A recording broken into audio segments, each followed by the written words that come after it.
اتخبطت قبل كده؟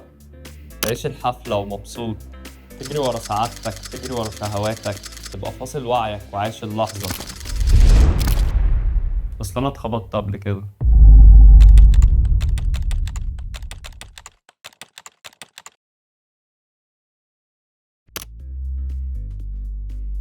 مش هضحك عليك، الإحساس تحفة.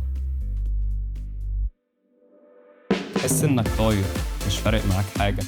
من حفلة لحفلة، من تراك لتراك، في إحساس بالأمان، بالقوة، بالغرور. كل يوم سعادة أكتر من اللي قبله، لحد ما في يوم اتخبطت. بس الخبطة المرة دي كانت باد تريب. الإحساس بالنشوة انتهى، الأمان اختفى، وكأن السحر راح، والحفلة بقت سكون، سكون مؤلم. أظن إن في كتير غيري اتخبطوا وكانوا معايا في نفس الحفلة.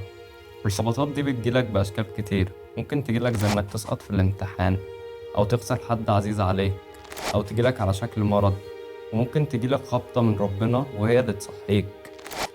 وأنا الخبطة اللي اتخبطتها علمتني شوية، ولسه هتعلم، ولسه هتخبط. وحبيت إن أنا أشارك الرحلة دي معاكم، وكمان حابب أسمع عن غيري هو اتخبط إزاي ونظرته للحياة اتغيرت. ومتنساش تعمل لايك للفيديو وسبسكرايب للتشانل، وتكتب لنا تحت في الكومنتس هو أنت إزاي اتخبطت. بس اللي عرفته إن أي خبطة بتحصل هي رحمة من ربنا، وفي الأول وفي الآخر هي ترب وهتخلص.